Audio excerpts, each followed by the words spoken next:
Bonjour, bonjour, peuple de Dieu, que la paix de notre Seigneur Jésus-Christ soit sur chacun de nous. Nous sommes dans notre émission La trompette du matin.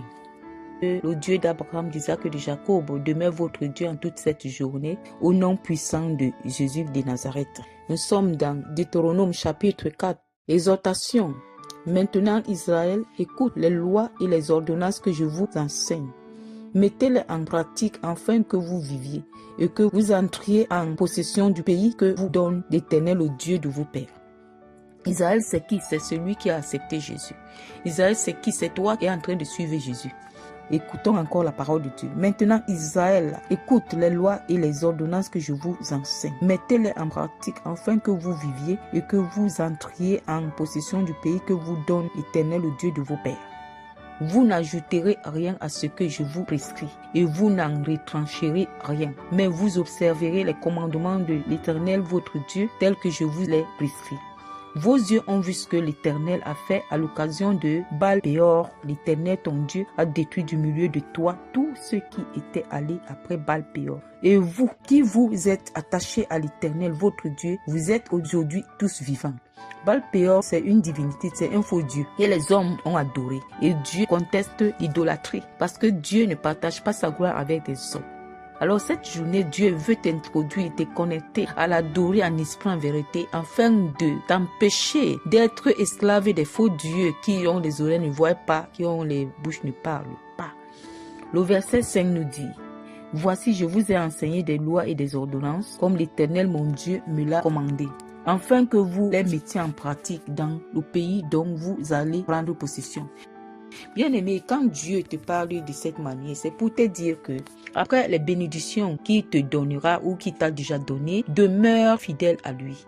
Reste dans la pratique de la parole de Dieu, dans l'obéissance de la parole de Dieu. Il ne faut pas que les bénédictions te détachent de Dieu ou te déplacent de ta position que Dieu t'a donnée présentement.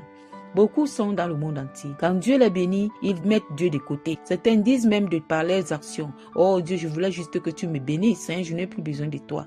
Bien-aimé, que cela ne soit pas ton cas en cette journée et pour toujours au nom de Jésus. Quand Dieu te bénit, tu dois demeurer avec Dieu et continuer encore en profondeur, restaurer la relation avec ton Dieu parce qu'il est tellement fidèle. Si tu as béni aujourd'hui, comprends qu'il y a encore beaucoup de bénédictions qui t'attendent devant. Ne te limite pas à cette bénédiction que tu as. Au fur et à mesure que les jours passent, Dieu te bénit pour toujours. Alors nous allons continuer à écouter la parole de Dieu.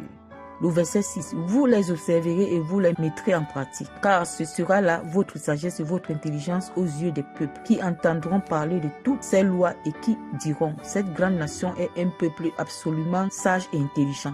Bien-aimé, la pratique de la parole de Dieu, l'observation de la parole de Dieu nous donne une grande sagesse, nous diffère de toute autre personne ou d'autres peuples qui n'arrivent pas à pratiquer la parole de Dieu. Et déjà, les lois et les commandements de Dieu sont parfaits. Les lois et les commandements sont différents de toutes les autres lois. Ça nous attire vers l'amour et ça nous positionne à l'amour. Toutes les lois que Dieu a données, même au temps de Moïse jusqu'à nos jours, ce sont les lois qui entrent dans la fondation de l'amour. Et ces lois sont là pour démontrer son amour envers nous et qu'en retour, nous lui confirmons également que nous l'aimons et que nous sommes les enfants de l'amour. Verset 7. Quelle est en effet la grande nation qui est aussi proche que l'Éternel, notre Dieu? L'aide de nous toutes les fois que nous l'invoquons. Quand on invoque Dieu avec un cœur vrai et sincère, Dieu apparaît, Dieu agit, Dieu se présente parce qu'il est omniprésent. Les faux dieux là ne sont pas omniprésents. Ils sont que là on les dépose. Si tu veux le rencontrer, tu pars là-bas pour le rencontrer. Alors notre Dieu est le plus grand que tous les faux dieux là. Nous devons lui donner gloire de par notre intégrité dans tout ce que nous faisons avec lui par lui. Le verset 8. Et quelle est la grande nation qui est des lois et des ordonnances justes comme toute cette loi que je vous ai prescrite aujourd'hui? Seulement prends garde à toi et veille attentivement sur ton âme. C'est ça le problème de plusieurs. Dieu fait des grandes choses avec nous. Nous sommes là, nous aimons Dieu à notre niveau, mais on ne veille pas sur nos âmes. Quand on te parle de veiller sur ton âme, cela veut dire être disposé, être consacré, être abandonné à Dieu, c'est-à-dire prêt à agir pour donner gloire à Dieu, puis à obéir et à observer les lois de Dieu, à pratiquer la parole de Dieu. Veille sur ton âme. Ton âme doit être équipée, ton âme doit être nourrie par la pratique de la parole de Dieu, par l'obéissance à la parole de Dieu, tous les jours de ta vie. De peur que tu n'oublies les choses que tes yeux ont vues et qu'elles ne sortent de ton cœur. Enseigne-les à tes enfants, aux enfants de tes enfants bien-aimés. Toute personne que nous sommes sur terre, Chacun a expérimenté Dieu, même à son petit niveau, la grandeur de Dieu, l'amour de Dieu, les miracles de Dieu, même le jour où il venait dans le monde. Oui, c'est un grand miracle parce que beaucoup sont entrés dans les entrailles. Dieu les a déposés dans les entrailles, mais ils ne sont pas nés vivants. D'autres sont nés, sont morts. Alors à nous, Dieu nous donne l'opportunité de vivre. C'est un grand puissant miracle. Alors on doit se rappeler de ça et pour notre rappel, nous devons demeurer avec Dieu et observer ce commandement en lui donnant gloire, en le respectant. Souviens-toi du jour où tu te présentas devant l'Éternel ton Dieu à Horeb lorsque l'Éternel me dit: assemble auprès de toi le peuple, je veux leur faire entendre mes paroles, afin qu'ils apprennent à me rendre tout le temps qu'ils vivront sur la terre et enfin qu'ils les enseignent à leurs enfants. Quand Dieu nous parle, c'est pour que nous ayons la crainte de son nom et que nous gardons cette crainte. Quand Dieu nous envoie les prophéties et révélations, c'est pour que nous le craignions. Quand Dieu nous envoie dans sa parole, dans la Bible, c'est pour qu'on arrive à le craindre. Craindre Dieu ici, c'est lui donner sa place en tant que Dieu vivant. Craindre Dieu ici, en notre contexte, c'est pour lui donner la place de Dieu en tant que Dieu suprême, en toute chose pour toute chose. Quand nous gardons la suprématie de Dieu dans notre vie, en ayant la crainte de Dieu, nous sommes des enfants, des créatures de Dieu. Et quand nous gardons cela, nous gardons notre place devant notre Père Céleste, devant notre Créateur. Et Dieu aime ceux qu'il aime. Dieu respecte ceux qui les respectent. Ceux qui donnent valeur à Dieu, Dieu les valorise également. Alors bien aimé, il est important pour nous de garder notre place devant notre Créateur. Verset 11. Vous vous approchâtes et vous teignez au pied de la montagne. La montagne était embrasée et les flammes se levaient jusqu'au milieu du ciel.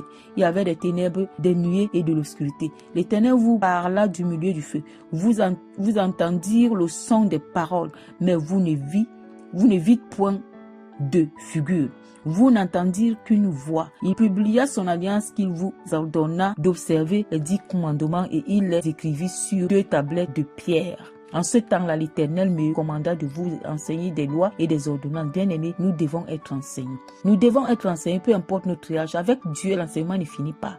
L'enseignement s'arrêtera au jour où tu vas quitter ce monde pour retourner là où tu es venu. Donc, l'enseignement est nécessaire pour tout enfant de Dieu. Et ne te dis pas que tu es fatigué. Depuis que tu as commencé à apprendre, on continuera toujours à apprendre. Apprendre pour nous, c'est être nourri. Apprendre pour nous, c'est être formé, édifié, c'est grandir, c'est vivre. L'enseignement de Dieu vient pour nous donner la vie, afin que vous les mettiez en pratique dans le pays dont vous allez prendre possession.